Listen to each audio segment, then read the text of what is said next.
je to TSU.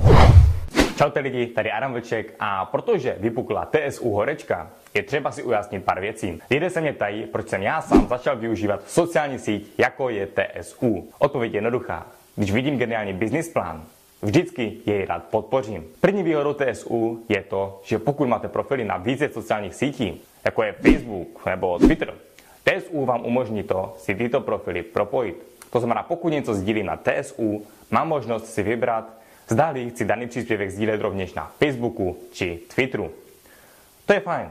Tuto sociální síť bych využíval už jen kvůli tomu. Ale to není zdaleka vše, co může TSU nabídnout, protože je tu ta zajímavější část. A to taková, že za to, co nyní sami děláte na Facebooku či Twitteru, že sdílíte příspěvky, lajkujete, komentujete a tak dále, tak TSU vám za to platí. A abych to lépe vysvětlil, víte, jak funguje YouTube?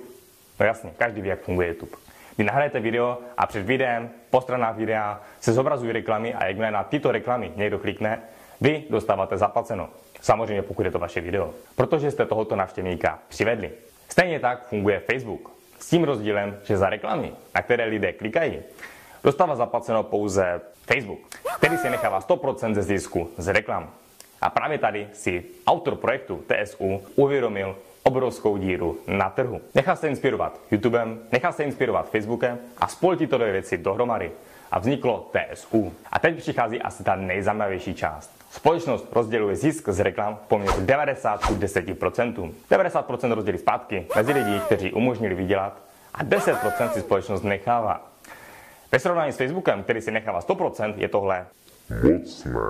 Ale abych vysvětlil, jak to funguje v praxi, kolik vlastně vydělám, jelikož mi ohledně tohohle psalo hodně z vás. Je to jen o tom, jak budete mít sledovaný váš profil. Stejně jako na YouTube záleží, jak máte sledovaný váš kanál. Abych to uvedl na pravou míru. Není to o tom, kolik budete mít lajků u tohoto příspěvku a komentářů u tohoto příspěvku. A tady zase kolik odběratelů. Ne, vy nejste placeni za lajky, za sdílení, za odběratele a tak dále. Vy jste placeni za to, pokud někdo klikne na reklamu díky vašim příspěvkům. Samozřejmě logicky. Čím více odběratelů mám, tím mám větší pravděpodobnost, že někdo mi proklikne reklamu. Ale abyste tomu správně rozuměli, vy nedostáváte peníze za to, kolik máte odběratelů.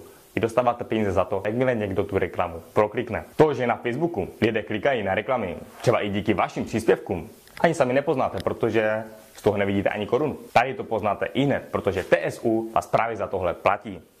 Začnete na centech, ale postupně vaše výdělky rostou. Zde vidíte 15-denní test, jak se výdělky mohou pohybovat. Zde můžete vidět, kam se až třeba můžete dostat. Samozřejmě garance výdělku zde není. Stejně jako není na YouTube, kde byste nahrali video a čekali, až začnou lítat tisícovky.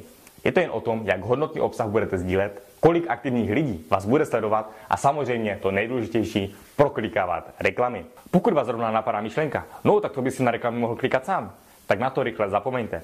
Protože vy jste placeni pouze o to, pokud na reklamy u vašich příspěvků kliká někdo jiný. Možná se vám zase hodí hlavou myšlenka, no tak to by si mohl vytvořit více profilů. Opět na to zapomeňte, protože samozřejmě musí to být odlišná IP adresa. Zkrátka buďte přirození.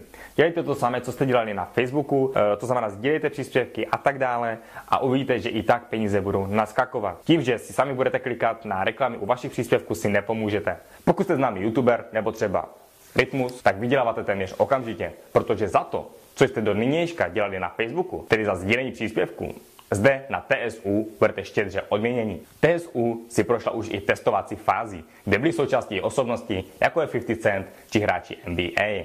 A všichni sociální síť jen podpořili. Boreď by nepodpořili, když tam vydělali balík. Ale abych objasnil všechny možnosti TSU, nemusíte vydělávat pouze díky tomu, že sami budete mít sledovaný profil a příspěvky. Jelikož se TSU nyní rozšiřuje na základě doporučení, získáváte provize i z lidí, které doporučíte a ti sami mají sledovaný profil. Nebo vám mohou vydělat lidé vašich lidí, nebo lidi pod vašimi lidmi. Ano, provize získáváte až do 4. úrovně. Řekněme, že společnost generuje z nějaké placené reklamy $100. Je to díky vašemu příspěvku. Jak jsme již řekli, 10% si společnost nechává, takže $10 jde společnosti. Zbývající $90 se rozděluje mezi vás.